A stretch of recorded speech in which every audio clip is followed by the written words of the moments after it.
It's time for Pawn of the Dead.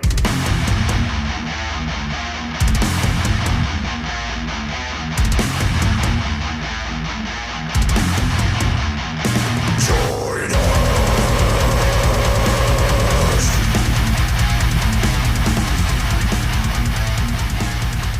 Hello and welcome to Pot of the Dead, the internet horror film club that nobody asked for. I am your humble curator, Natasha. And I, for this month, am your final girl, Nicholas. On today's episode, we are covering the 2004 film Nosferatu. Yep, I fucked up. Okay. I keep doing that. Yeah. 2024 really trips you up. I know, it's too many words. All right, you ready? Just say 2024, Shush. like everyone else does. Yeah, whatever. It's time for Pawn of the Dead. I can cut us out. Okay. I heard you laughing. I did. So you,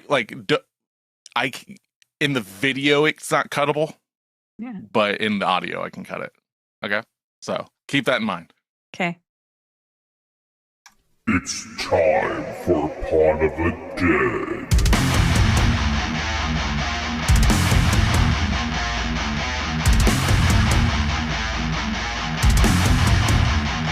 Join us!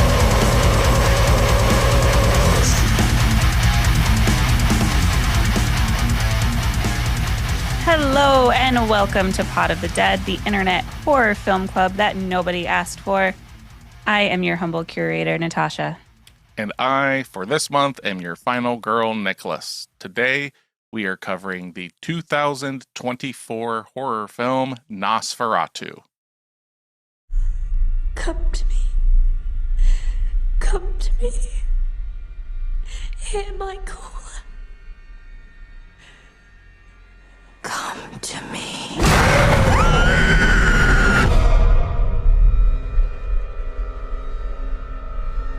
Professor,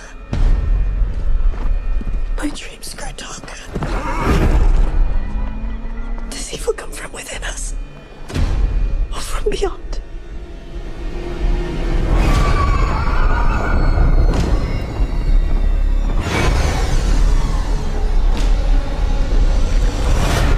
He is coming. It is coming. He is coming to us.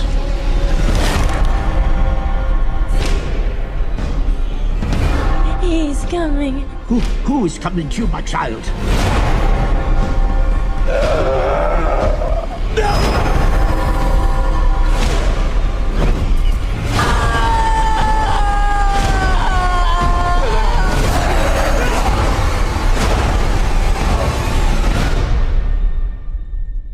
We are here encountering the vampire.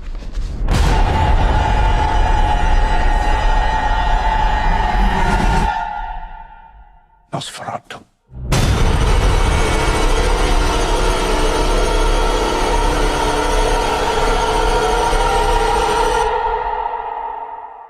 This is a gothic horror film written and directed by Robert Eggers. This one is a remake of a remake, which was the unauthorized version of Bram Stoker's Dracula. Yes. It's very confusing. So this isn't a remake of the original. This is a remake of one that was remade and it wasn't allowed to be. This follows Ellen, who is a young girl in the 1800s who pleads to a supernatural being to ease her loneliness. It stars Bill Skarsgård as Count Orlok, Nicholas Hoult, and Lily Rose Depp. Yeah, so coming into this week's episode, what is your history or first impressions coming into this? And this was your choice because this is no unsolicited Nick Pick March. It's my favorite month. Yeah. Also, unbeknownst to me, didn't even do this on purpose. We do this every March, which is also Women's History Month. So Yes, it kind of lines up perfectly.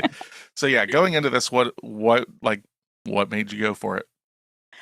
It was one that when it was coming out, I didn't have much interest in it. I'm not a gigantic vampire fan.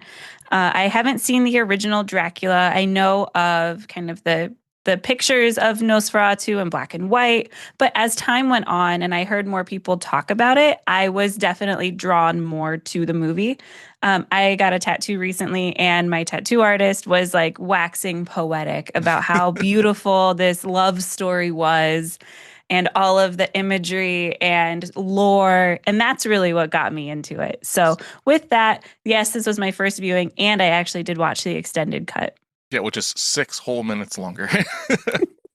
So would you say that the film was beckoning to you, calling to you? I was completely captivated for the majority of this movie. So, yes. Yeah, mine was, let's see here. This came out last year. Mhm. I knew this was coming out last year back in 2023 and had been waiting with bated breath for it because I'm a big Robert Eggers fan. He's the director of The Witch, The Northman, The Lighthouse, and now his first film without the in it, Nosferatu. So I was super stoked for it. This came out Christmas of last year, which is my birthday. And at 9 o'clock in the morning, I was at the movie theater with Sydney, Wesley, and Stephanie watching it. Kids with slushies in hand. And I was just like, everyone shut up. We got movie sign, you know? So, yeah, I love that for you. It was an awesome birthday. But yeah, I completely agree with you on the captivation of this film.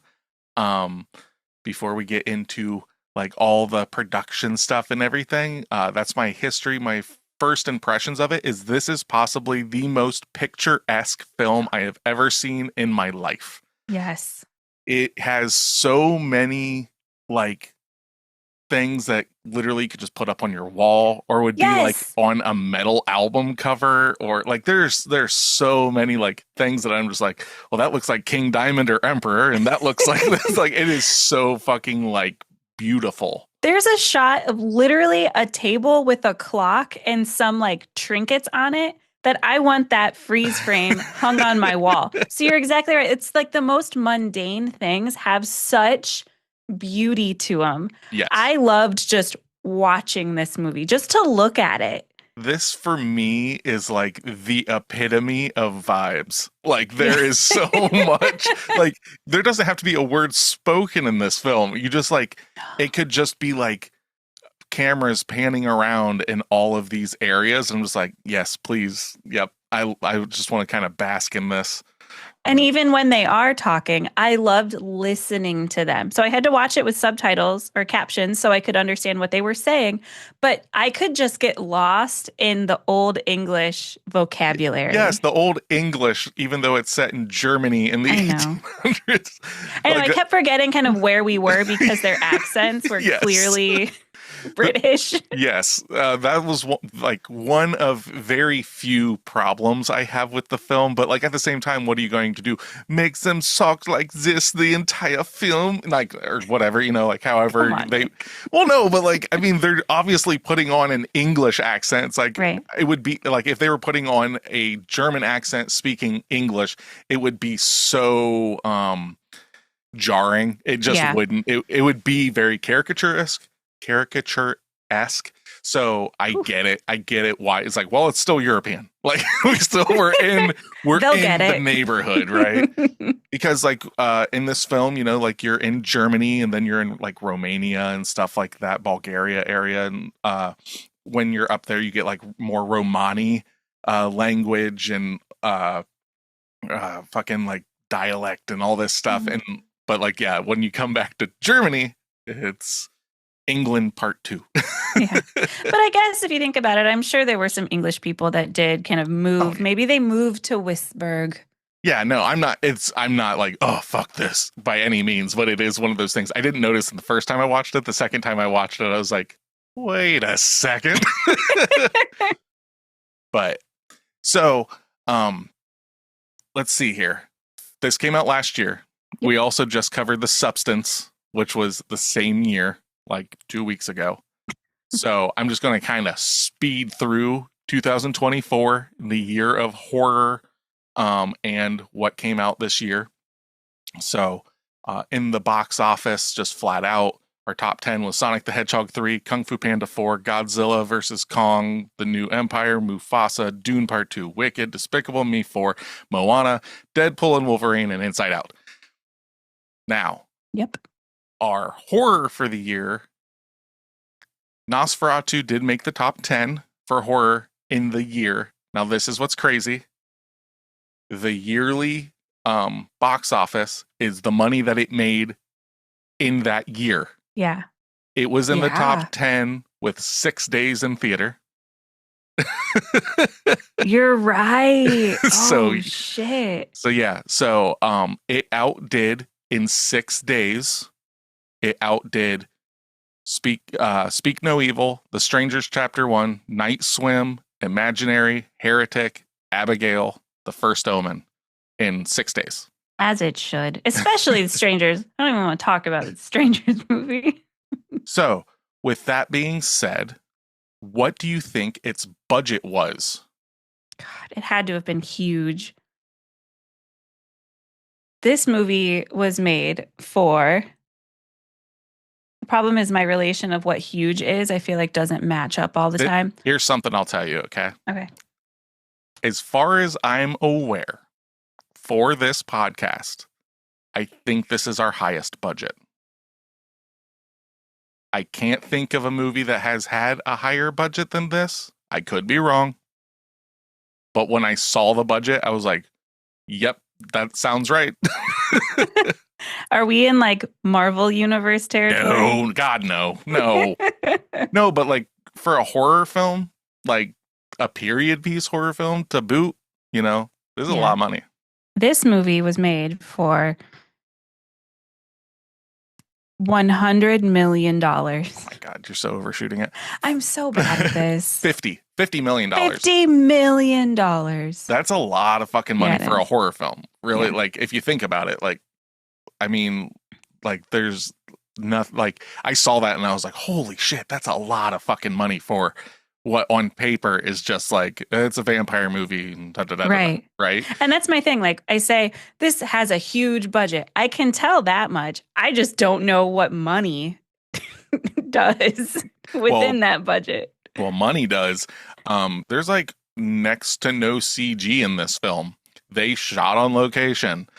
These castles are real. The interiors of these castles are real. Oh my Like God. this is Nosferatu. That's That's beautiful. what $50 million gets you. There is light CGI effect when it comes to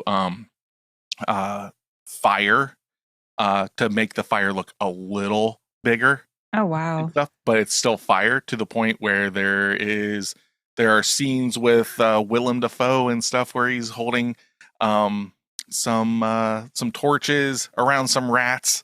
And when Mhm. they were doing test runs of it, Robert Eggers says that he has videos on his phone of them like in their sweatpants and stuff doing it. And Willem Dafoe just keeps going, fuck. He said it like 300 times, it felt like, because the fire just kept getting too close to him. Oh, It would just get too hot. So, on its meager $50 million budget, and it also in 6 days made it into the top 10. yeah. What do you think it ended up bringing in its theatrical run? In those 6 days. Well, this is its full run, not just in that 6 days, Oh, gotcha. but the entire Okay. time that Nosferatu was in theaters. How much do you think that it brought in? Did this make $100 million? Is that what you think? 100 million? Yes, it doubled. It over tripled. It made $179.2 million, Good Making- for it. making it the 6th highest grossing horror film in its 6 days. And then moving on to be, let me double check here, with 179, that would be the highest grossing horror film that would have come out for 2024. It wrapped up into 2025 because A Quiet Place was our number one. A Quiet Place Day One was our number one with $139 million. So this like highest grossing for 2024 into 2025. So, And I want to say that didn't The Quiet Place come out in like October or so? Like it had months on it. June 28th. June. Wow. Yeah. So like our closest one for that year that would be even remotely close would be Smile 2 and Terrifier 3, which did beat it out at number 4 for Smile 2 and Terrifier 3 at number 5, because those came out in October. Got it. But their entire run ended up being a third of what Nosferatu ended up becoming. So, yeah, this movie has its lovers and haters, which I can understand. I absolutely love this movie. All right. I can't wait to get into spoiler territory and all of that when we get there. But before that, so the original 1922 film was almost lost because Bram Stoker was the creator and author of the novel Dracula in 1897. His widow took legal action against F.W. Murnau. I butchered that. I'm sorry. The director of Nosferatu, A Symphony of Horror. Due to the similarity to Dracula, the judge ordered all copies of the film be destroyed, but thankfully some survived, or this remake might never have been made. Yeah, when I was going through some research, I kept coming across like the Google propagated question of, is Nosferatu illegal? Like, what are you talking about? Why would it be illegal? And then I went down a rabbit hole of that. So, do you know if your kids are doing Nosferatu? Like, I didn't even know this was a thing. Hey guys, you want to boof some Nosferatu? So the word Nosferatu, yeah, well, that's where you take a drug up the butt. Oh, you boof it. Cool. Yep, now you know, and knowledge is power. The more you know. You know. Yeah. So Input rainbow now. The name Nosferatu, right? Like the only time you really hear it in the film is where Willem Dafoe's character says, you know, we're dealing with the vampire Nosferatu, but his name's not Nosferatu, it's Count Orlok. So what does Nosferatu mean? The word Nosferatu is perhaps a misunderstanding of the Romanian word Nesfuritual. Kind of close, right? Yeah. Which means the offensive, insufferable one, which brings coherence to the title. So it's this offensive, insufferable thing that should not be, is kind of where they think the name kind of comes from. But this is, again, as you put it, a remake of a remake of a remake of an adaptation of a TV made for movie video game, like a Lifetime movie. Yeah, it's all the things, right? So this is also, though, the second Nosferatu related film that Willem Dafoe has been in. He plays Professor Albin Ebert von Franz in this film. Yep. The film Shadow of the Vampire that came out in 2000, Dafoe portrays a fictionalized vampire named Max Schreck in that film. It is a quasi remake and a semi-biopic and a fictional behind-the-scenes look at Nosferatu Symphony of Horror. So it's kind of like, it reminds me, I've never seen it, I know of it, but like that depiction kind of reminds me of the film Ed Wood by Tim Burton, which is about the director Ed Wood, who made like all these like kind of like Plan 9 from Outer Space and all this, but it's like a biopic, but then it's also talking about the movies that he made, and it's all that. So that's kind of what this the Shadow of the Vampire kind of sounds like it might be. I'm gonna have to check it out. But so our cast, right? Yes.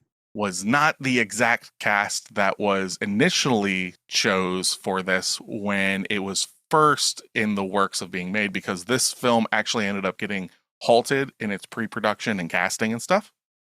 So our Thomas Hunter, correct, played by Nicholas Hoult, originally was casted to be Bill Skarsgård. I could see that. Bill Skarsgård was supposed to be the Thomas Hunter, and then later, after doing some testing and stuff, Robert Eggers was like, "Hey, man, would you like to possibly be Count Orlok?" To which Bill Skarsgård literally, like, in his like interview. I think it was like on maybe Conan or something like that. It's like, tell me more. Like, yes. Was this before? So this would have been after he played Pennywise then, right? Yes. Cool. Yep. Because I believe this film like had been in the rumblings for like 10 years. Mm-hmm. I And saw so- that he originally wanted it to be a second film, but for whatever reason, like tabled it. So it's been around since like 2015. Yeah. So also, even possibly before all of that, Lily Rose Depp and Nicholas Hoult, as I had told you, were not his original casted people. Okay. So Thomas and I would love to see this version of the film, because my only quote unquote qualms with this movie is I don't really care for Nicholas Hoult as an actor, period. He does a good job in this, but there's something about his face. Every time I see his face, I'm like, get him out of here.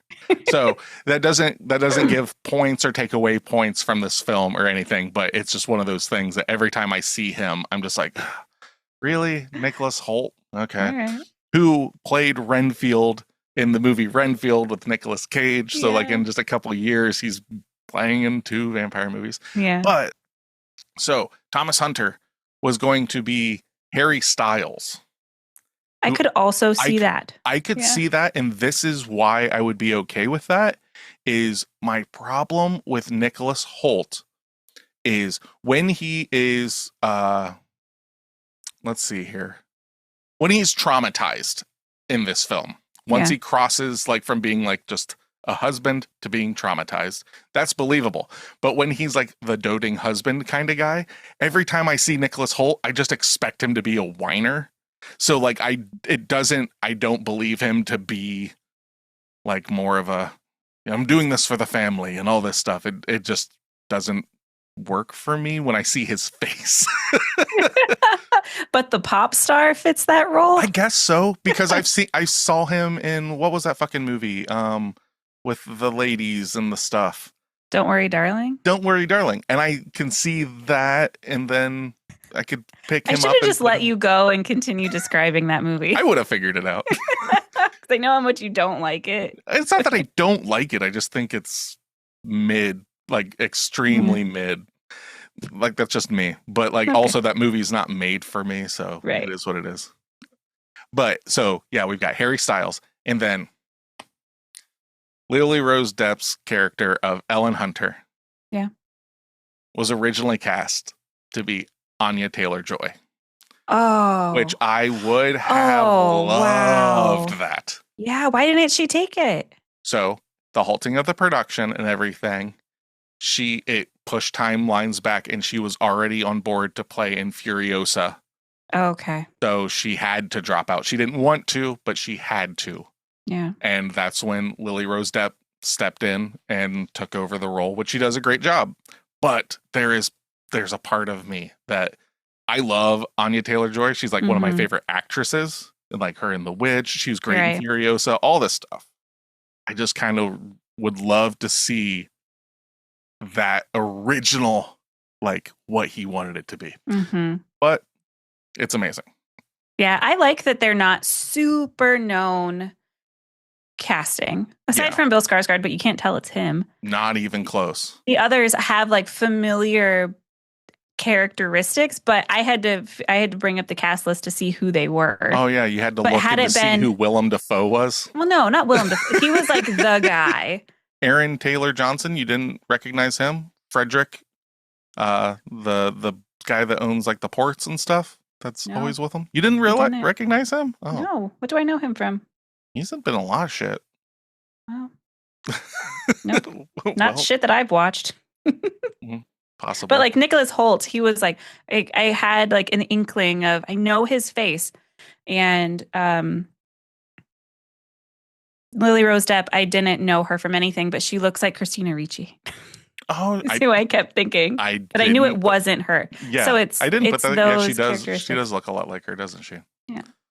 If this would have been made in the 90s, it Right. probably would have been Christina Ricci. Mhm. She was going to be, if we were recasting this movie, she was going to be my Yeah, the only reason we didn't do recasting for this one and for The Substance recently is because they literally just came out, so we can't remake a movie. I mean, we could because they did it to speak no evil, but I was just like, these movies just came out. I don't see the point in recasting them. And some of these films, like, I don't even know who I would recast in a lot of this stuff. So, in regards, I've seen nothing that Aaron Taylor Johnson's been in. You've never seen Kick-Ass. You've never seen. Okay, I saw Kick-Ass. You've never seen Godzilla. You've never seen. Then he's forgettable. Craven, I haven't seen. A Million Little Pieces, I haven't seen. Savages, I haven't seen. Oh my God, Nocturnal Animals. Forgettable. You haven't seen Nocturnal Animals? I haven't. That one's right up your alley. I think it's on my list of things to watch. I have to watch so many things. I have to do so many things. All the things. So, in regards to some of the physically demanding sequences in which the character Ellen Hunter becomes psychologically tormented by Orlok, Lily Rose Depp got inspired by Japanese Buto, which is a Japanese performance art dance form. As Depp explained, it is the idea of letting your consciousness and yourself kind of float away from your physical body. You become an empty vessel for something else to take over. And damn, she does. There's only one thing that she does in this film that I'm just like, but like the rest of it, I'm okay with. I actually read an article where she was describing that too. And I took a quote that I want to read. It might be from the same one. It says, I feel like that inspired me doubly in a sense that this is talking about the Japanese design. From a character standpoint, I wanted Ellen to be as empty as possible so that Orlok or the other dark forces could take over her completely. Also, for me as an actor, in order to do that kind of work, it's imperative for your own consciousness to slip away because you can't be thinking about the normal things that you would be thinking about. How is this looking? And am I looking silly? Is this weird? Ironically, in order to project the illusion that you have no control over your body, you must have complete control over your mind. Yeah. That's beautiful. She's so good. Well, I mean, we've kind of not said Lily Rose Depp is Johnny Depp's daughter. Yeah. You know, and when you are pseudo raised, I don't know what their relationship is, but somebody that is a big time character actor, that's going to be like definitely something that you pull from. Like, right. And it's just in her genes. Yeah. So, talking about like, you know, what $50 million gets you and stuff. The exteriors of Orlok's castle were filmed at the Hundora Castle, also known as Corvin Castle, a Romanian castle located in Transylvania and one of the largest medieval castles in Europe. So those exterior shots of that castle is a castle in Transylvania. Like, you can't get more like, yeah, no. Like, if anybody's like, it just doesn't feel right, you don't know what you're talking about. Because there's the specific thing of like, some people were like, why has he got a fucking mustache? Yeah. Got this like big ass porn stash and everything. And I'm like, well, first off, Nosferatu gets pussy. Second off, the paintings and stuff of like Vlad the Impaler and all this stuff, he's got like, that's the look of that time.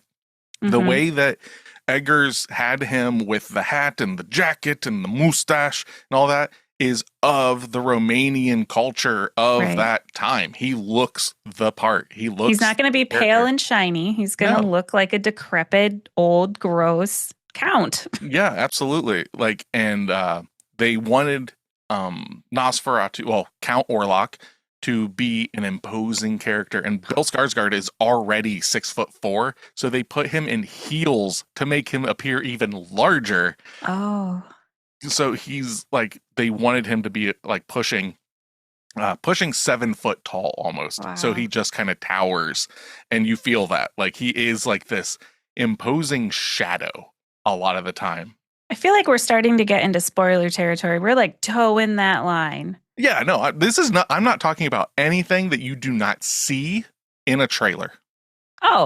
I came into this without watching any trailers. Oh my God. Yeah. That's amazing. As in most of these movies, especially modern movies, Substance, this, I don't seek out trailers. I like watching them kind of blind, where I only see the like the poster. Mhm. So I didn't realize that you actually got to see Count Orlok in anything. I thought that was supposed to be a secret until the movie. Well, this is the only reason I bring up the mustache and stuff is because that and the voice and stuff have become almost a meme in a sense that has transcended the film. Gotcha. So like there's like this whole thing, like my algorithm on TikTok got completely ruined for a little bit because there's just this whole thing of somebody putting on Count Orlok's voice, but just being like, you have to bounce on it crazy style. Oh, God. So like it was just video after video of that voiceover of stuff. Okay. So Bill Skarsgård, though, to get that voice and everything, worked with an opera vocal teacher and stuff to help him get his voice an entire octave lower to get that chesty kind of down here voice to speak in that like tenor down and be able to enunciate is very like I can't imagine I can do it for like a little bit, but like to do it for months, that would be a lot. And to draw out his syllables the way he did, everything is spoken so slowly. I would imagine that would be even more laborious. Oh yeah. It is the language of my forefathers. But like he's so much lower. Yeah. And usually it drives me nuts when people talk slowly, but I loved that because he had that tongue roll with it and it wasn't just somebody speaking slowly. Yes. There was like a beauty to it. So here's something that just came to mind. What he's doing with his voice, amazing. 10 out of 10. Remember my complaints with Us? That's where like the voice. Yeah. See, there's like the difference. Yeah. Where they're kind of doing a similar thing and approach. And one of them is very grating to me, where the other one is, like you said, like it's just like captivating and beautiful.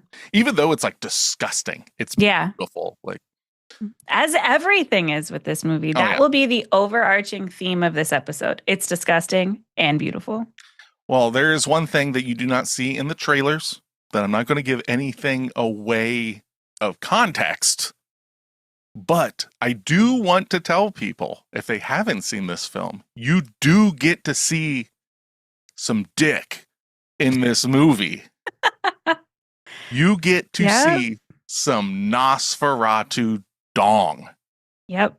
The reason I wanted to bring this up is because the ladies love the vampire dong. The dudes love the vampire dong. So much so that after filming Wrapped, director Robert Eggers sent Bill Skarsgård's prosthetic penis to Nicholas Hoult as a gift. I love that it's a prosthetic. Yes. So whenever you really see Nosferatu in this film, it's full prosthetics. Like his head is like 6 full different prosthetics. His body, it took like, I think 6 makeup artists 4 to 6 hours to get him in this. But Nicholas Hoult said, I have Count Orlok's prosthetic penis framed at my house. And so he's got it like on his wall. Just this, just there. Nice Transylvanian dong. So if you're looking at black metal bands out there, if you're looking for an album title, there you go, Transylvanian dong. So there you go. But another little thing in this I can talk about before we get into spoilers is the use of snow in this movie is absolutely gorgeous. It's not CG. It's all real. Oh. And by real, I mean that he used a 1940s technique where frozen potato flakes are crushed and made into snow-like particles.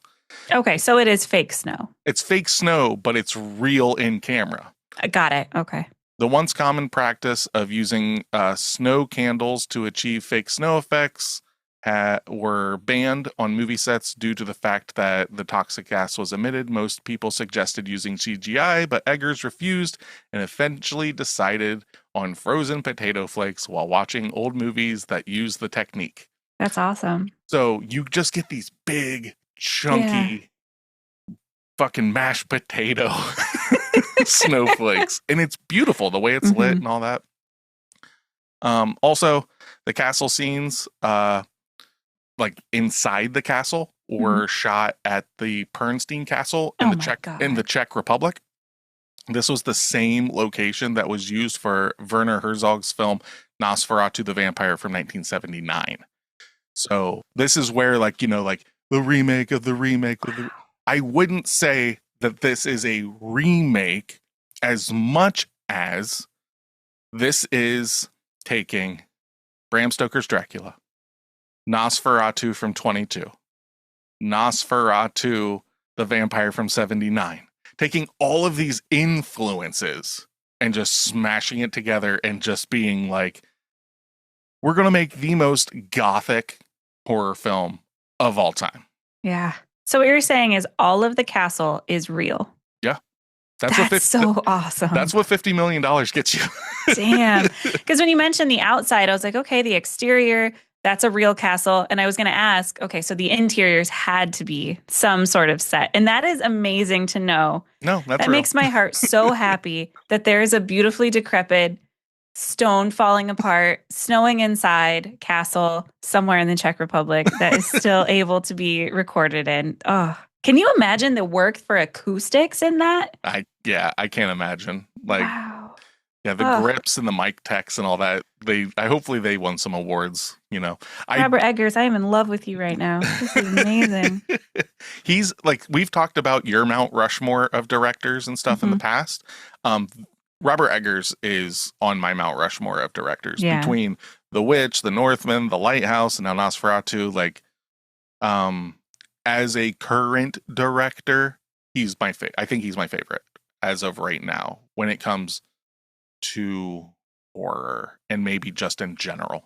Yeah. Right now, because the amount of detail that he puts into stuff is mind-boggling. Yeah. So, last little thing before we get into spoiler territory is this one of the producers of this film was Chris Columbus. You may know that name because he is the director of Home Alone and the like. But he said that Bill Skarsgård was so terrifying in costume that he couldn't even approach him on set. That is until Skarsgård made everyone start laughing, and then Columbus knew Nosferatu had a sense of humor. Bill specifically said that when he was on set in his garb and everything, that when he was not shooting scenes, he made it a point to not be in character because people were so put off by him and his imposing nature that he would always just kind of joke around and everything to kind of lighten the mood because he was like, you know, whether this is like, myth kind of stuff, but people were just like, he was so fucking scary and all that kind of stuff, which I mean, I wouldn't want to be fucking around that guy all day. It's one thing to watch him on screen, but then for him to just be like right here, like right behind you, hey, how's it going? That would be fucking terrifying. Yeah.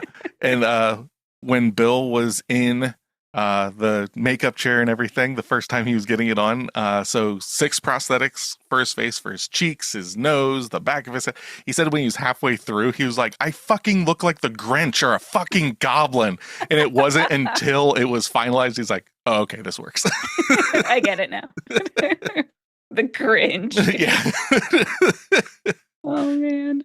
So, you want to start getting into it? Yeah. Start waxing poetic? Yeah. All right. So, if this is your first time listening to us, hello and welcome. We are a horror film, movie, what have you club. What that means is at the end of every episode, we give out homework so you can hopefully watch it. Come back next week and listen to the episode so you can go into spoiler territory with no qualms. You'd seen the film, right?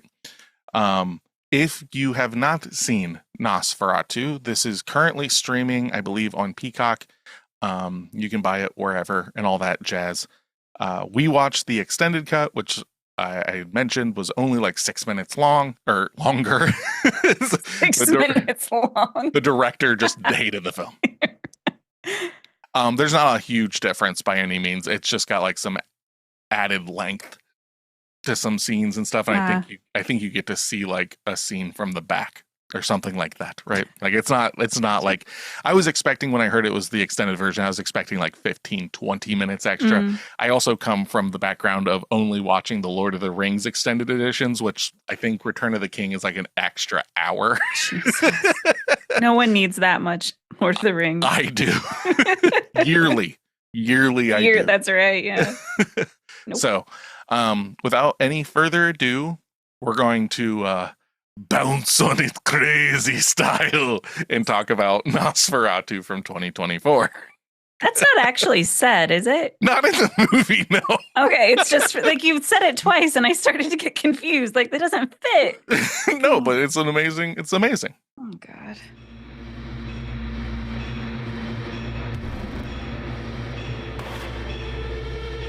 If you'd like to be part of our horror film club, make sure to follow us at Instagram, Threads, and Facebook at Pod of the Dead.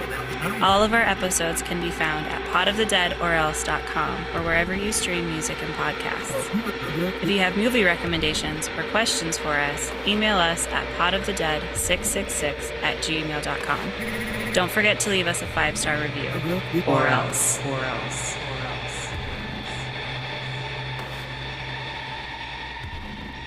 All right. With all that being said, Natasha, would you like to give me that 10 out of 10 review that we found online? I would love to. I love a beautiful, slow, haunting horror film. I appreciate low light photography, the play of light and darkness, where the only color discernible in a barely detectable shade is a barely detectable shade of blue. There are numerous scenes that live on the day after. What? There are numerous scenes that live on the day after. The scene where Hunter is picked up by the carriage is a classic. Absolutely. The film is visually striking, and the performances, script, and setting are worthy of many rewatches. Yep. I put it up there with The Shining, Girl with the Dragon Tattoo, and the more recent Longlegs. There you go, Nick. Oh, yeah. I'm stunned that some people didn't like it. I was giddy throughout and want to go back and watch it again. Oh, yeah. I think when I watched this the first time, I walked out of the theater on Christmas Day and was like, it sucks that it's Christmas and I have other things to do because I want to just get another ticket and go watch it again. Yeah. And am forever upset that I did not get to see this a second time in theaters, and you missed it in theaters. I did. This movie in theaters is gorgeous. I can't, I can, yeah, it was gorgeous on my, like, what do I have? Like a 52-inch TV, let alone big screen. Dude, could you imagine IMAX? Mm-hmm. Everything's just so brilliantly done, and it's the entire, I would totally go see it. Man. Oh, yeah. So, well, if it ever gets re-released, you need to make it a point to get out there and watch that shit. I haven't liked a movie as much as I like this one in a very long time. Oh, right on. So I guess if you have to, I don't want you to, but if you must, read the 1 out of 10.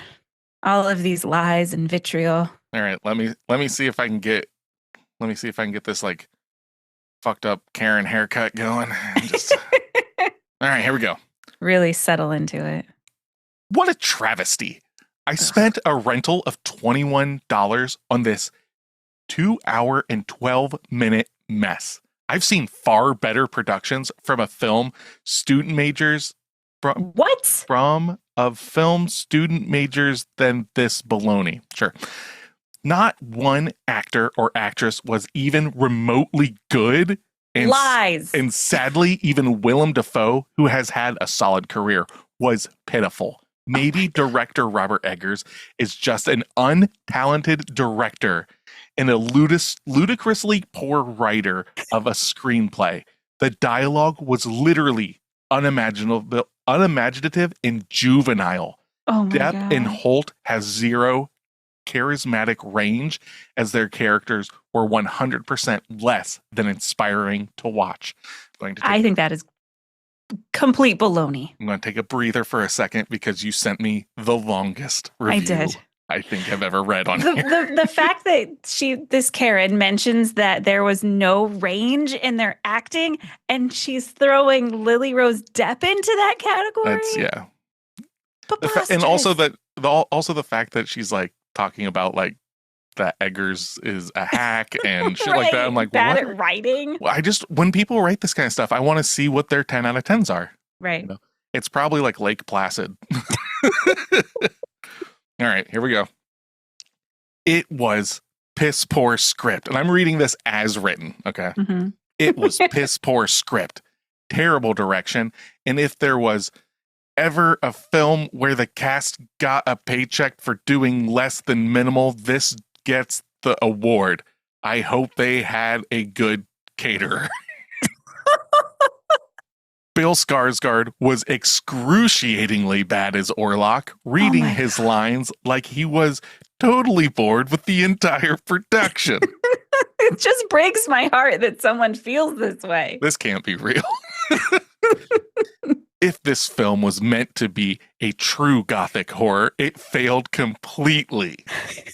It was made as a black comedy. Then again, it ranks as a major big-time fail.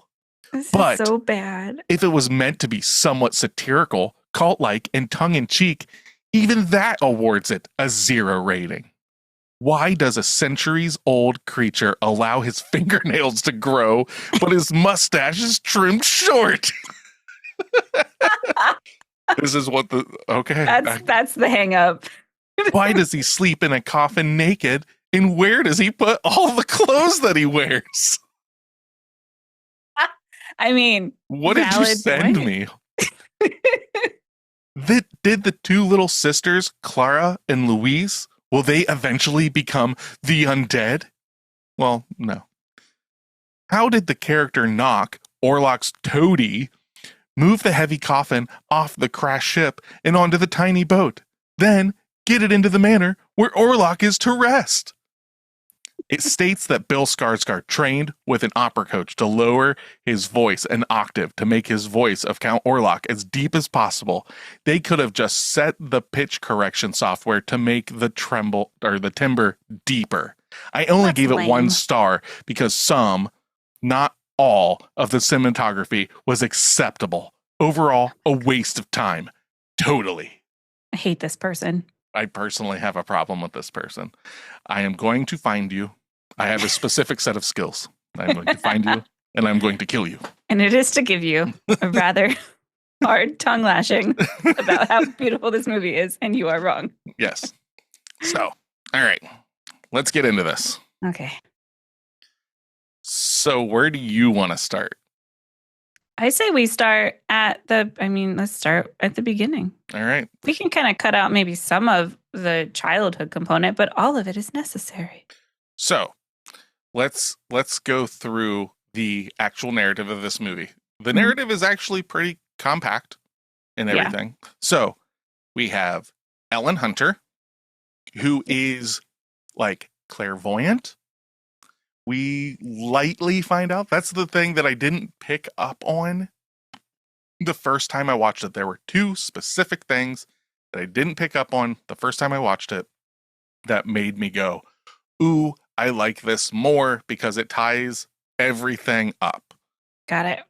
So there was like, the first time that I watched it, I was like, other than Count Orlok wanting Ellen Hunter, why her?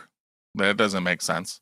And why is he able to do everything that vampires don't do, right? Like what we're led to believe a vampire, they bite and they drink the blood and turn people and stuff like that, right?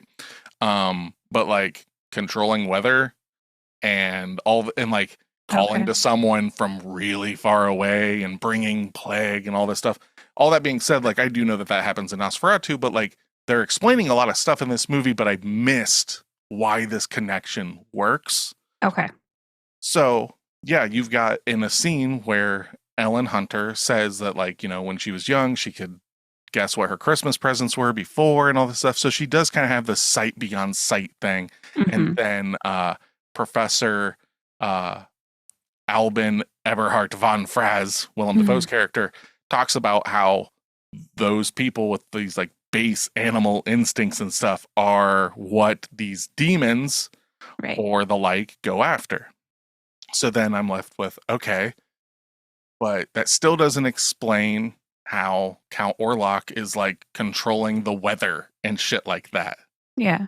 Until the second time I watched it. And like, because the first time I watched it, I was just like captivated. Like, this is beautiful. Yeah, so I didn't realize that he controlled the weather. Aside from like the shadows and the clouds. When he's on the stuff ship like and stuff, he's like calling to the wind and stuff to like get him quicker to shore and all this stuff. But that is because when Thomas Hunter is in the like Romanian church and stuff after he escapes, they're talking about how Count Orlok was a sorcerer or wizard that worked with the devil and was given life after death and all. It's like, okay, that all makes sense now. Like it tied all of that together to just be like, cool, I get it. Because like the nuns tell Thomas that Orlok was a black magician in life before the devil kept his body alive to walk the earth. This, along with the branded sigil on his chest, alludes to the idea of Orlok studying the occult before becoming a vampire. So what I'm talking about is like what we generally think of vampires. Obviously, that's not like how Bram Stoker and some other films had them, you know, but it leans more on that classic aspect of it and not like your Lost Boys and, you know, From Dusk Till Dawn and all that stuff. It's more the classic one. And I hadn't seen that in a long time. So the nuns allude to Orlok being a Solomonaire. I probably pronounced that incorrectly, but it is a black magician or wizard in life before coming an undead vampire. In Romanian folklore, the Solomonar were wizards who taught magic at a mythical school called the Schoolomance. One of them would then be selected by the devil to ride a dragon and control the weather. Dracula, as the name means, son of the dragon. That's awesome. A creature often associated with the devil in folklore and mythology, and Orlok, along with other depictions in Dracula, exhibit the control over the weather. So there you go. I love that, man. So and like sorcery lore is so prevalent in like Romanian culture too, because you think of like the stories of Rasputin and like that's such a big thing. And I really like how they tied those two, the sorcerer and the vampire, together to where you get this count. So in a way, if you're a D&D person like myself, Count Orlok would be kind of a lich. He is an undead wizard. He's more a lich than what we think of nowadays as a vampire. But OG vampires are liches, it seems like. So that's cool. I didn't really I knew that Dracula meant son of the dragon and stuff like that. I did not know why that was the case though. So that's kind of cool. Yeah. But okay, that was my first time watching it, going into second time watching it, and it tightened everything up for me. So that makes sense why like she's like calling out, she feels like her family life as a child is like, you know, kind of broken and everything, and she feels so alone, so she calls out to the ether to get somebody, and Count Orlok comes a knocking. Yep. And then you get the shadow. Yes. Every goddamn time that we see Count Orlok in this film is amazing. There are scenes in this that are truly haunting in a nightmare style. Like not, what's the way to put it? This movie is not intrinsically scary to me, but in a fantastical way of what would be creepy if you were actually in this kind of scenario. Like it is haunting, like legitimately haunting. It is this creature that like there's so many times where we see him at one spot and then when we turn our head, he's all the way over here. And like that kind of stuff is really cool. Another thing that I didn't pick up on the first time I watched it was the character of Knock. who is the guy that sends Thomas Hunter to Count Orlok's castle to sell him a house. Right. I did not realize that that's the same guy that is like losing his mind and everything, because you see him in two states, I guess. One is really put together and he does not, and the other one is disheveled and literally mad. Literally eating pigeons' heads, writing on himself in blood, writing on things, and just all sorts of gnarly. And I didn't make that connection. Okay. I mean, maybe I'm just fucking dense or something, that was the same person. So yeah, he's basically his what do they call that? It's like his familiar. His familiar. Yeah. So like, I love that aspect where, you've always got the familiars, he is basically playing Renfield in this movie, who Nicholas Hoult had played for Nicolas Cage. Right. Now he's on the other side of it. So, and I thought that was really cool. So even at the very beginning of the movie, it's already tying together, because it took me a bit to realize that Knock was the same person. I think he may have been tipping over in his chair in the in this dungeon when the facial characteristics matched. And I was talking to Drew about it because he was watching it with me, and we kind of came to that conclusion on our together. I don't think I would have noticed it otherwise. But even there, because you wonder, like, what's the big deal of, all of this? Why is he agreeing to do it? Why is he, sourcing so far away, blah, blah, blah. But it makes complete sense when you do realize that it's the same person. So he's luring Thomas to the castle to get Ellen. Yes. So it's one of those like Russian nesting dolls where it's just like one inside the other. So at the beginning, when Knock is telling Thomas Hunter about this job and everything, Knock is showing Thomas the map of where he must travel to meet Count Orlok. There's a dried seal of Orlok's sigil and a paper with occult symbols below these papers, and it's foreshadowing of his association with the Count. Yeah, I missed that. Yeah, I didn't notice that either. This is just from research, and I was just like, that's so, like, it's literally so cool. Right there. Yeah. So, Nicholas Hoult, Thomas Hunter, get on their horse and gonna go leave. And Ellen Hunter is like, do not leave me. I've had these horrible nightmares, these visions. And in true male fashion, he's like, bitch, you crazy. Never speak of this again. Right. Don't tell anyone what you just told me, because that's nonsense. Because you is fucking crazy. Because she is having these dreams and stuff of this thing, this evil that is coming for her. But she said that it subsided there for a little bit when she met Thomas and then reappeared. Is it just to be given that it's an inevitable thing that Orlok is going to get her however he can? Yeah, it seems like that. But I think the visions and stuff started coming back when she got married. So like when she met him, like, it seemed like maybe like she wasn't so open to the outside like influence so much. But then when she got married, Orlok's that's mine. That's mine. You've already declared your love to me. Got it. That's and studies do show off. that people are happier the year before they get married than when they're actually married. Well, it's like the honeymoon is over, right? So the honeymoon's over, and Count Orlok is like, God damn it, bitch. About to get this zombie dong. Oh my God.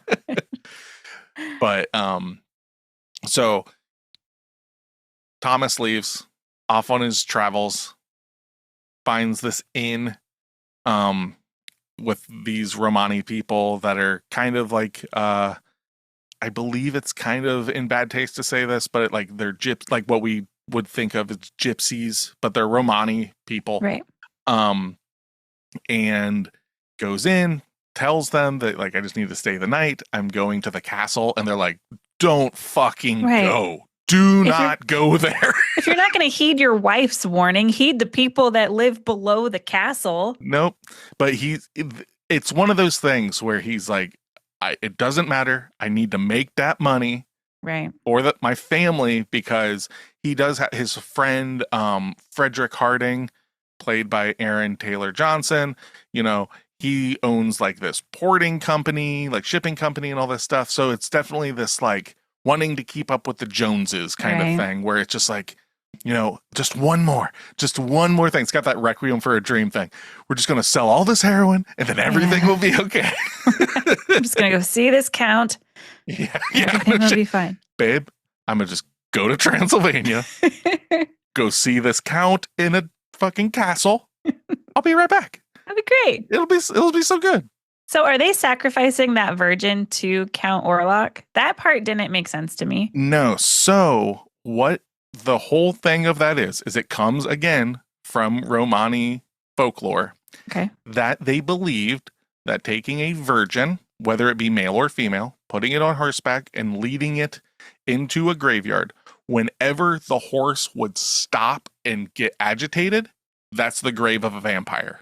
Okay. So that is what that is. It's like they don't explain it or anything. The Count Orlok basically is just like, it's a disgusting thing that they do. You may not understand it, but that's what they do, and yada yada yada. Yeah, and because he'll get found out. He's finding out that horse. people. That horse is going to be all pissed at his castle. Yeah. They're going to be like, vampire. Yeah. But that comes from folklore. Like that is straight up what they would have done back then. They drive the steel stake through his heart, and that comes out of him. Oh yeah, I do forget about that part. Yeah, but it's not a vampire in this world, in this mythology or whatever. There is only one vampire. It is that we know of, because it's not something that is transferable or anything. He was given vampirism by the devil, right, through his sorcery. He is the undead. It's not I bite you, you turn into a vampire. I like that concept of it. It makes where it it's so just much more him. evil. Yeah. Like there is just like, that's the biggest thing, is this is the most evil vampire I can think of, period. So the Romani people know of Count Orlok, so then they're just trying to make sure that nobody else is like Count Orlok in this fashion. Okay, yeah, that makes sense. They know that Count Orlok's there. They know that he's a sorcerer. They know everything about that. But he's so dangerous. He's so evil. We can't do anything about it. So we live in constant fear of him. And anyone that wants to go there, all we can do is say, please don't. Don't do this. But we can't stop you. So he'll be trapped in the ever longing dream or whatever it is. Yeah. Can we talk about those scene changes once that happens too? Yeah, go ahead.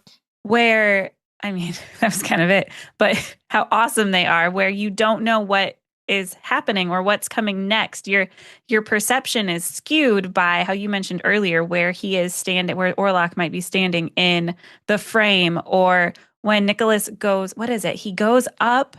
Oh, we'll get there. Okay. I was literally about to say, and now we're getting to the castle. Yes. So this is the best. This is so fucking good. So he had his horse stolen, which, okay, so some people would think that that's like, like the terminology of gypsy is kind of a shitty term towards the Romani people, because it's actually, it's a slur about gypping somebody, like that all comes from that. So the Romani people, are viewed as being swindlers and stuff like that, right? So one would think that the idea of them stealing the horse is like, well, that's what you get. Another viewpoint, though, is that they stole the horse to keep him from getting there. Yep. So that's what I think, and that's what I think, like, the point is. Like, this movie doesn't play in, like, racism and stuff like that, it just, these are the people, this is the culture, this is what's going on. No, don't go. Okay, take his horse. Right. They tried laughing him out of town when he first got there. They told him not to go. Yep. They almost denied him a spot to stay. It's like, what else can we do to get you to not go there because you're dumb? Yep. He gets there. He doesn't get there. He's walking down the path to get there through the most beautiful shot of snow falling, and you just see this horse-drawn carriage in the distance coming to him, straight off the cover of King Diamond's album, Abigail. It comes, you've got these just dark black horses, and it comes, and the shot of like the carriage stopping and the door just slightly opening, beckoning him, and he walks to the carriage, and it gets to the point where he's no longer walking, and it literally looks like he's floating into it. You then see the carriage take off as it's being chased by the wolves that are his protectors and stuff, like the Count Orlok's protectors. Yeah. Pulls up, and this is the scene. I get chills every single time it happens. He gets to the doors, he gets ready to knock. The doors just open, and in the distance you see the silhouette of Count Orlok. And I got chills talking about it. Yeah. It is such a beautifully haunting scene. Now we're in the lair of the beast, as it were. Right. And yeah, this is where you're talking about, you know, the spiral staircase. Walking up, talking. Walking up, hearing him. He's almost like omnipresent because he's just he's all the way in this room, but I believe that Thomas is talking to him throughout that, right? Yeah, they're walking up the staircase, and once he comes around a different spot, he's gone. Yeah. And you can see it in Thomas's face. He's like, what? Walks into the room, and he's already at the table sitting. Please sit, all this stuff. And that happens so many times. Yeah. And then to not even read, he's a terrible realtor or whatever he's supposed to be, because this contract is clearly in a different language. And if you're in a creepy ass castle with a creepy ass man, the last thing I'm going to do is sign my name on something that I can't read. But if we are to believe that he's a sorcerer and all this stuff, and Thomas Holt is horrified, scared, and everything of this, there might be persuasion, he's under his spell, because that's the whole thing, you know, like the whole, because you keep getting those shots of his eyes like staring at him and all this stuff, and he's like, drink, you know, eat. And then as he's cutting bread with a knife, which he should have just ripped it, cuts his finger, cuts to Orlok's eyes. He's like, be careful, because he's like straight up just like, I'm fucking hungry for you. But I can't get what I want if I kill you. Right. God damn it. So I love this scene. Oh my God. We can probably just give our scores. Yeah. I feel like this is going to be a 5-hour episode. So, he pulls him he doesn't even pull him close. He says, here, I will help you with your wounds and stuff. Yeah. And it cuts instantly to Thomas's by the fire. And it's the only time it happens in the movie. And it's so fucking scary. There's a sculpture of, it looks like a soldier or a centurion or something by the fireplace. And its head turns and looks at him. Never does that. Never talked about. It's just scary. Yeah. And then at some point, man, I watched this just the other night, but I feel like I have a feeling, but I can't remember it beat by beat, everything that happens. But within that, it's almost like a dreamlike quality. So he gets the money, and then at some point he wakes back up in the inn. No, the waking up at the inn is after the virgin vampire killing. Yeah. He screams like, Jesus Christ, and then wakes up at the inn with mud in his shoes. That's right. And then he gets up and leaves. His horse is missing, gets up there. That's right. Okay. It is after all of this, though, at the fireplace and everything, where he wakes up on the floor. Yes, and is trapped in the castle. Correct. And he's trapped and he can't get out and everything later that evening. And there's a lot in this film. We actually can't go scene by scene with this, but you know, like if there's something that you want to talk about, Tasha, just say it and we'll, you know, but because I feel like we're leaning a lot on what's going on with Thomas and Orlok, but this is possibly the most visually appealing area of the movie to me. Agreed. Yeah. Because it is the most gothic of it. So, but if we want to cut to like Frederick and his wife and everything that Ellen is going through. So for whatever reason, I mean, I guess it's the 1800s and she's not allowed to be left alone as a woman. The outfits in this movie are yet another layer of beauty. Yes. the hats, the adornments in the hair, just all of that alone is just a 10 out of 10 for that too. But as she's there, she's kind of like slowly, I don't want to say falling into madness, but she's getting sick. And through that, is it because, this is kind of a question for you doing a lot more research, is it because now Orlok and Thomas have connected, like the grip is getting stronger, which is what's leading her more into this state of paralysis and insanity, where there's a link there now that's getting stronger and stronger and stronger to the point. As her loneliness builds, Okay. his influence builds. Gotcha. It just clicked. That's why Yeah. that when Thomas and Ellen met, his influence went down because she's no longer lonely. As she becomes more lonely, he gets more influence, and as it keeps going, and because she's just like reaching out for Thomas nonstop. Right. I need you, I need you, I need you. And as that elevates, Orlok's influence just becomes more and more. That makes sense, yeah. To the Because point he where never she's- wrote. All she wanted was for him to write in those 6 days, which I don't know how the letters would get back to her. But And he may have wrote, because I think he does say something about trying to get it sent out, but Orlok's like, nah, fucking throw that shit in the fire. That's my lady. You don't be talking to her. right. The way that she's able to, I'm cutting like way ahead. No, but there's so much to talk about that if we want to talk about anything, we have to jump around. Yeah. So they bring in the doctor who is kind of describing her situation of being clairvoyant and Dr. Wilhelm Sievers. Is that who you're talking about? The doctor that's like, make her sleep in the corset. She's got too much blood. She's got too much blood. That's the problem. Get the leeches. She's got too much blood. Put her in a corset, make her sleep so the blood can, apparently that'll make the blood go everywhere it's supposed to. We'll get the bad blood out. We'll ether her to get her through the nights. Right. And then at some point they say to no longer ether her, so then she can. That's Professor Albin. That's Willem Dafoe's character. He's the one that's more helpful for her. Yes, he's the occultist. Right. That's what he does. He's been laughed out of the science community because, we have leaned too much on science. There are things that are beyond that. He's our like basically like our vampire hunter. Yeah, it's our vampire doctor.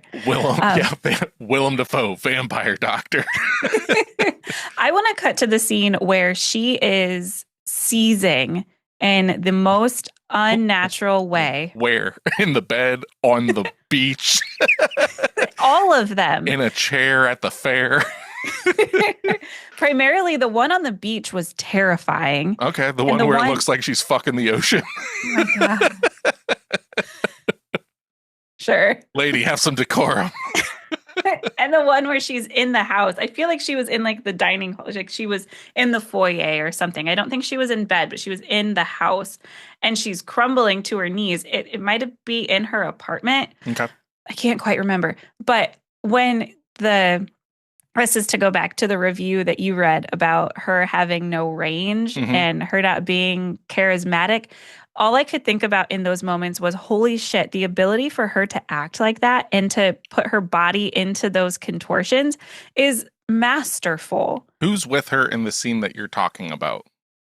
I think she's at Frederick's house. At Frederick's house? Okay. Yeah. She's either at Frederick's house or in the apartment. But I can't remember which. There are 3 writhing possession kind of scenes that stick out, and there's all of them are terrifying. There's the one at the apartment where she's with Thomas later on.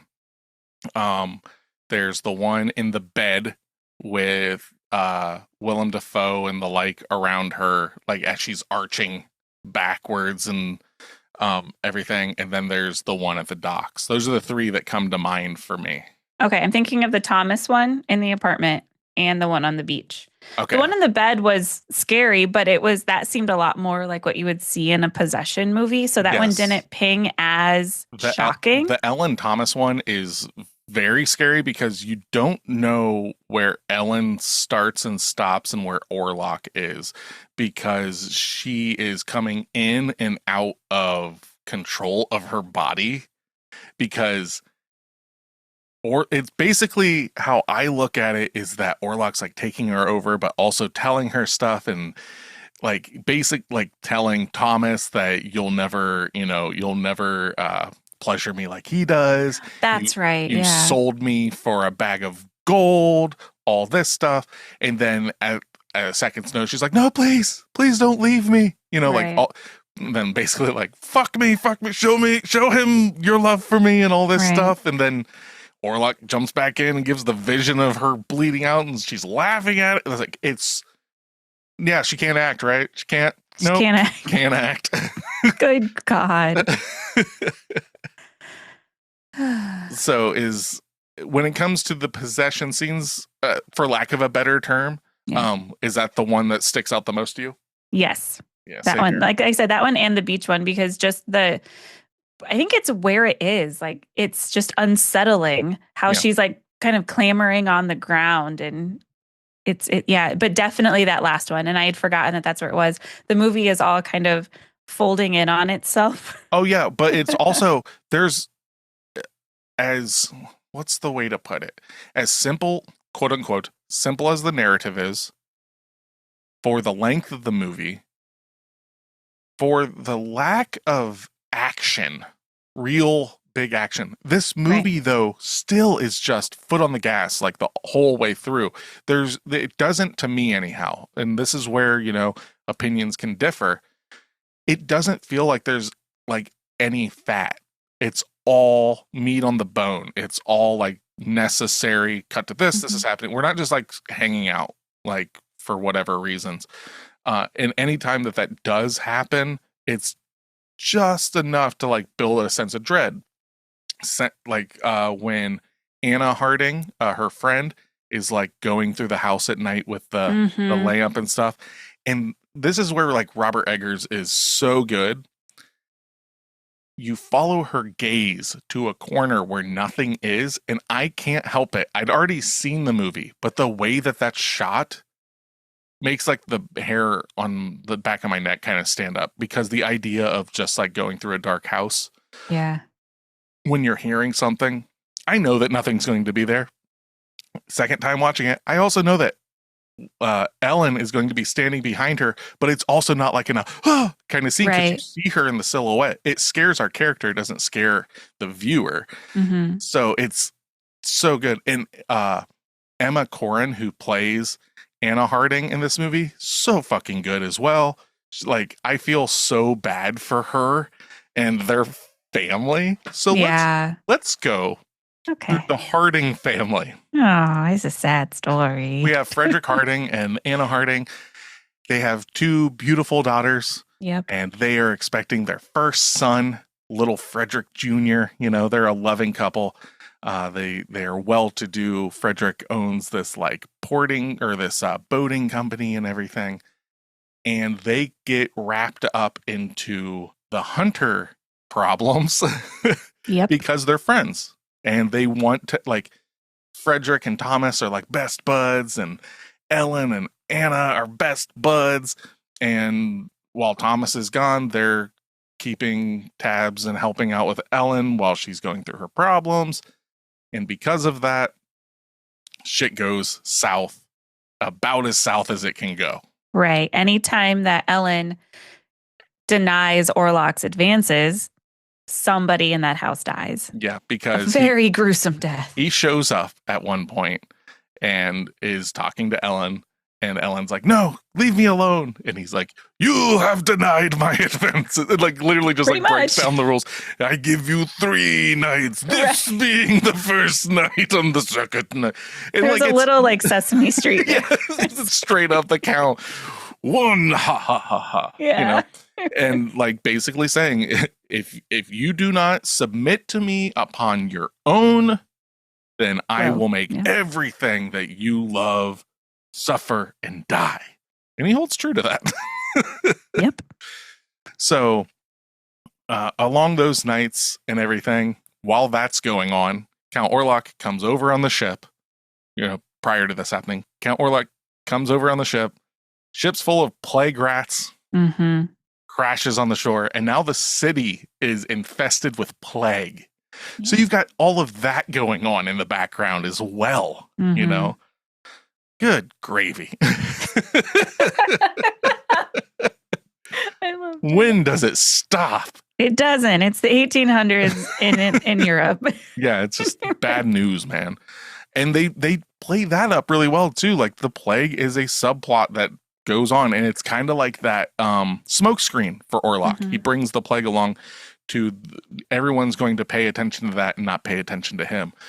And so yeah, plague's fucking everything up. The city's basically getting quarantined and shut down. And then Orlok starts fucking everything up. Comes, and I believe it's on the second night, technically.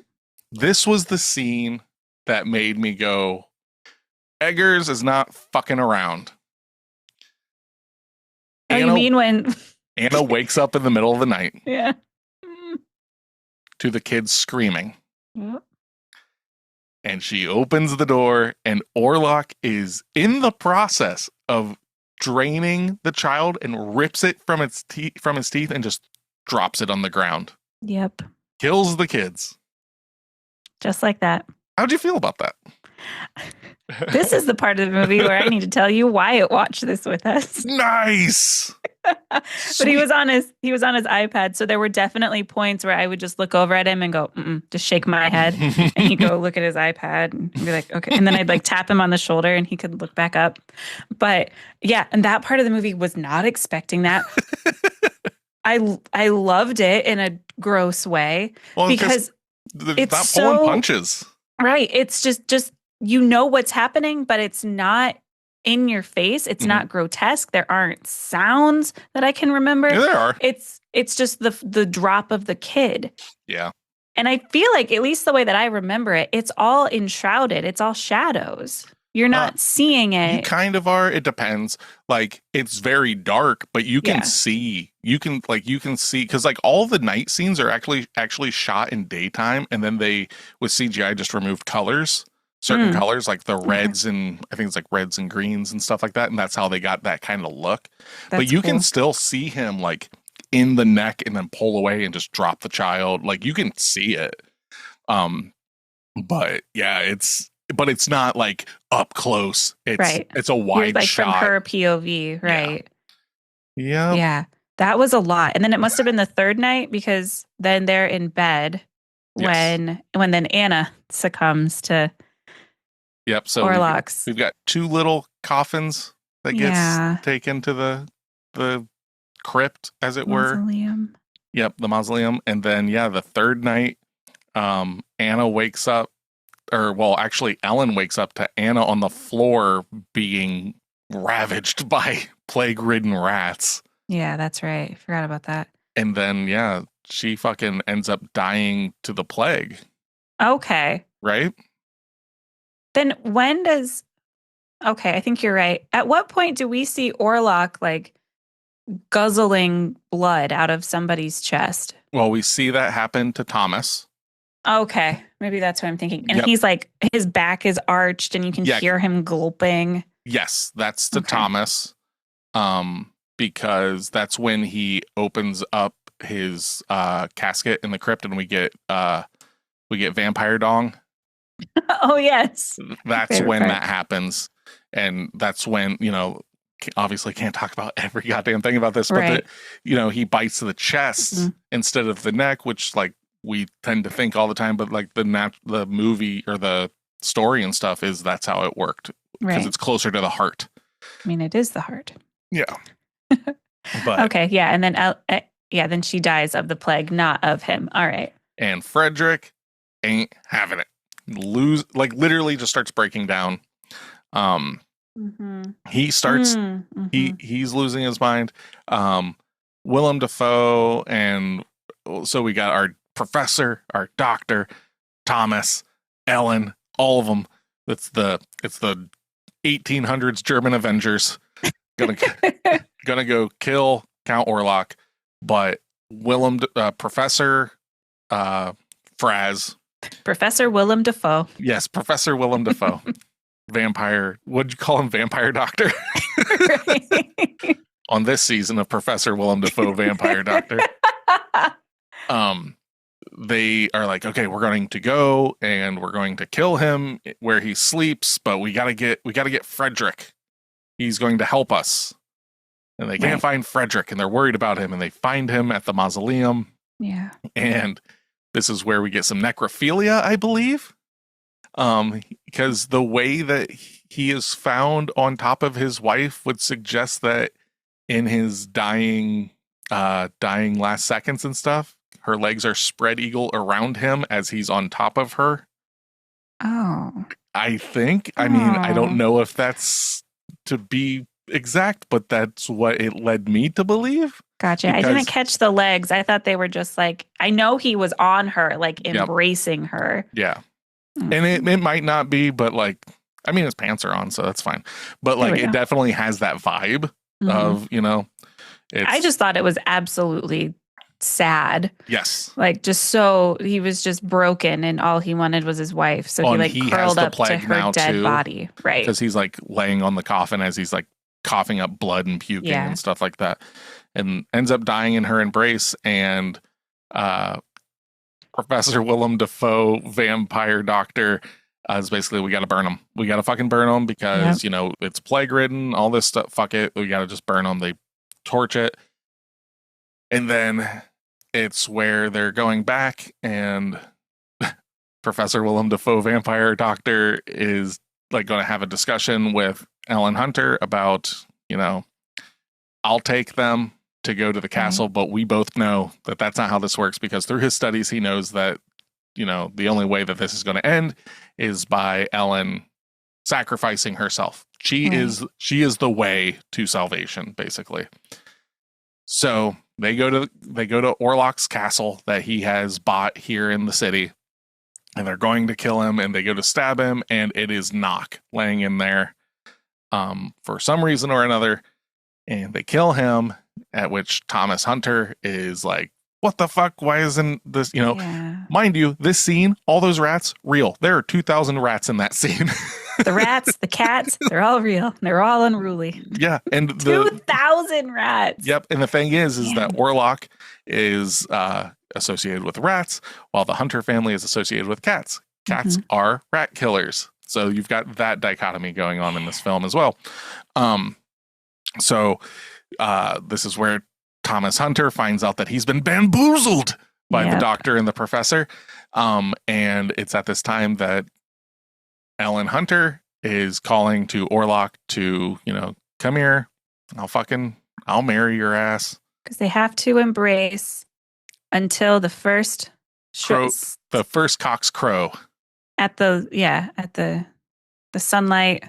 This scene will forever be burnt into my mind as being possibly the most, it's between the visuals, the music, the cinematography, as being possibly like the most climactically beautiful scene when Orlok realizes that the sun has come up.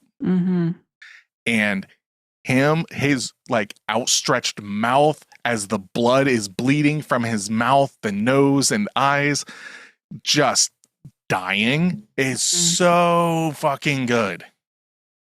Yeah. I have nothing else to say to that except, yep. Because it's just at a fever pitch at that point. You know, you've got Thomas running back and everything.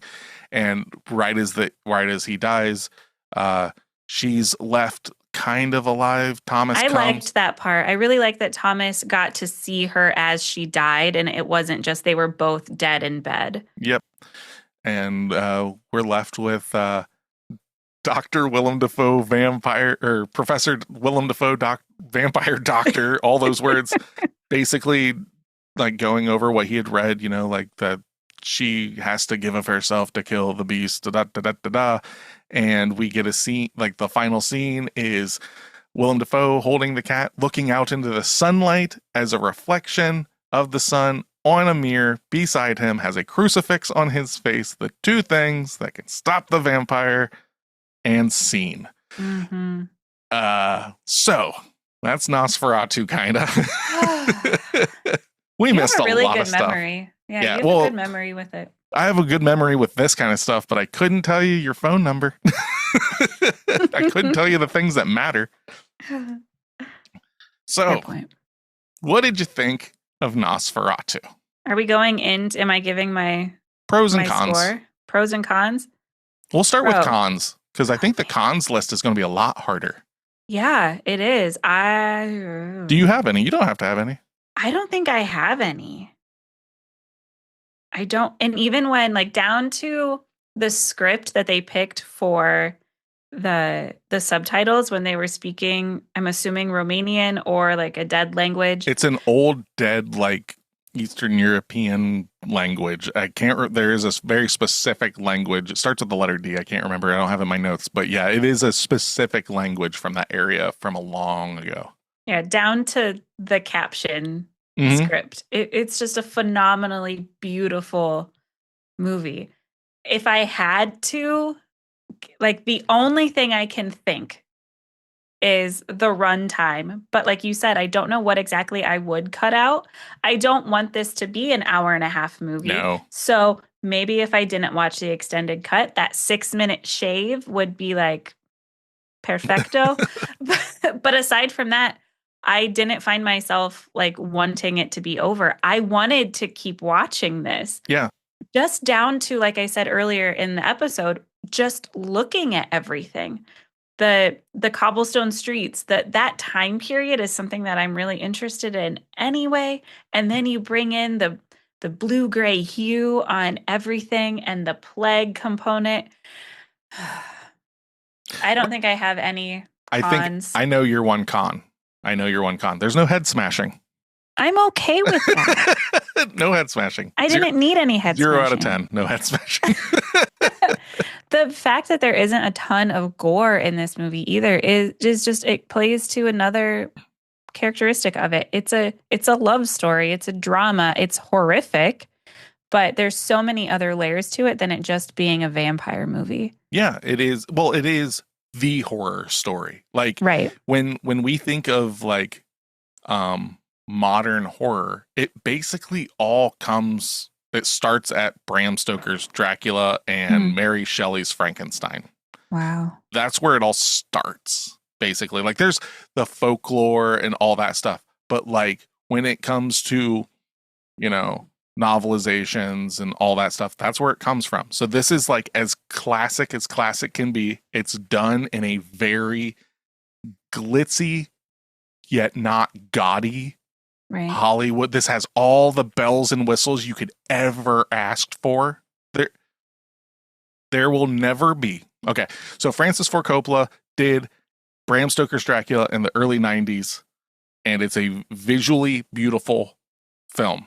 The problem with it is some of the casting. You have Keanu Reeves. Oh, God. Trying to put on an English accent. Okay. And you have, what's her name? Winona Ryder is basically playing like the Ellen Hunter kind of character. Okay. You know, but Dracula's played by Gary Oldman, and he's really good in it. So there's a lot of, like, it's visually beautiful and stuff, but this is visually beautiful, amazingly casted. As goth, like my like teenage goth heart swoons over this movie because of that. Like, it's so fucking. There's no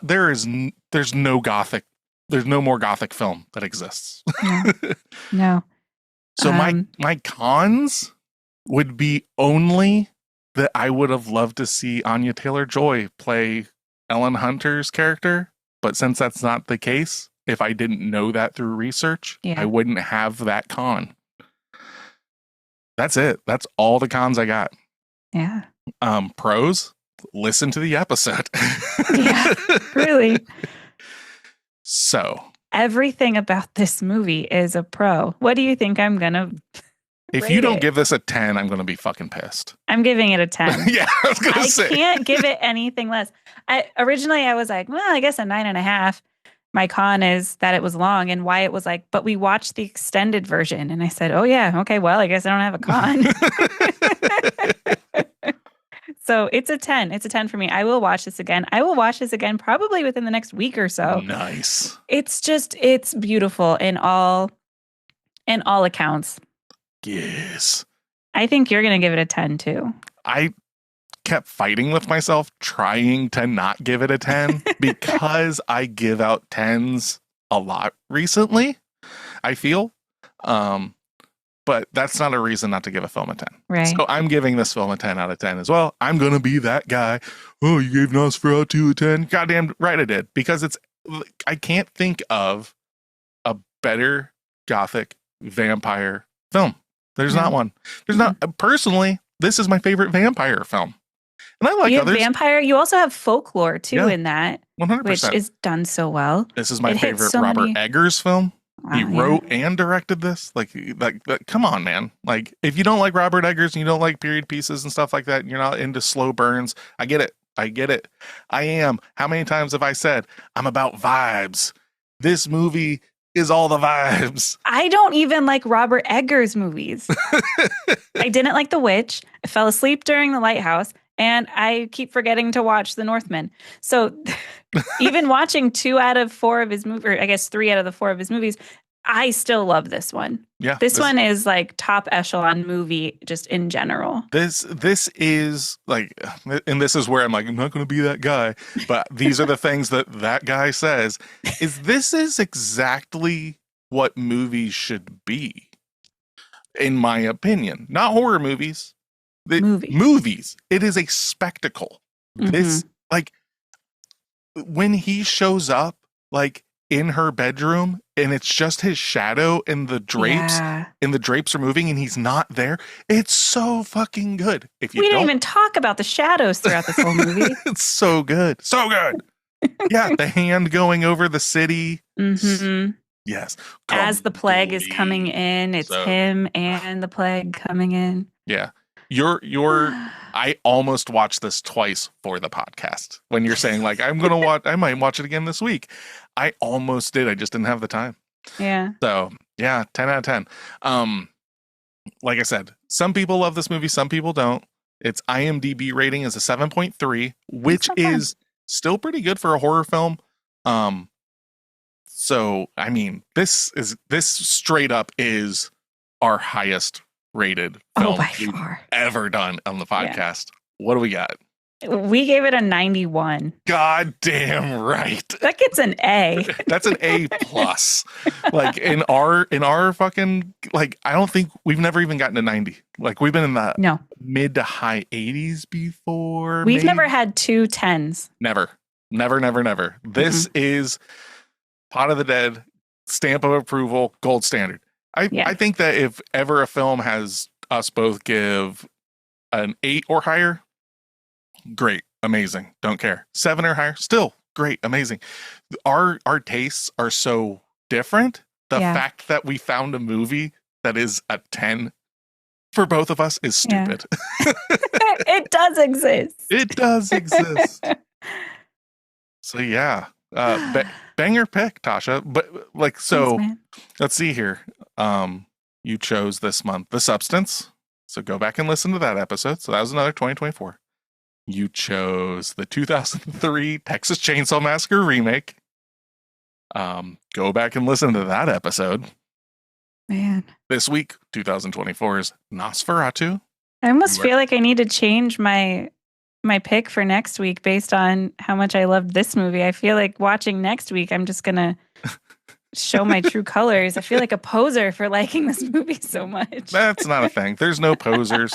People who think posers exist are the real posers. So get that mindset out of there. You know, you like, think of it this way. As of, what was it? Last August of 2023 is when we started this. Yeah. You have watched so many horror films from all sorts of different styles and everything. And for your last pick for the month, after coming off of this cinematic masterpiece, we are watching the Amityville Horror remake starring Ryan Reynolds. Yes, we are. Will we have 2 movies in a row that are 10 out of 10s from both of us? Wait and see on the next episode of Pot of the Dead. So that's what we'll be watching next week for homework. I believe it's from 2006. Amityville Horror, Ryan Reynolds shirtless, doing his with thing. an axe. Yeah. So that's where we're going. That's where we're going for Natasha's last pick. Before then, there's the Patreon pick that is all Natasha's films that she chose to then get voted on by our patrons. So if you want in on that, go to patreon.com/pot of the dead 666 maybe it doesn't have the 666. I can't remember. All the links are below. So all that being said, I think it's time for us to get the fuck out of here. Yep. So for Pot of the Dead, I am Nicholas. And I am Natasha. Come back and listen to us, or else.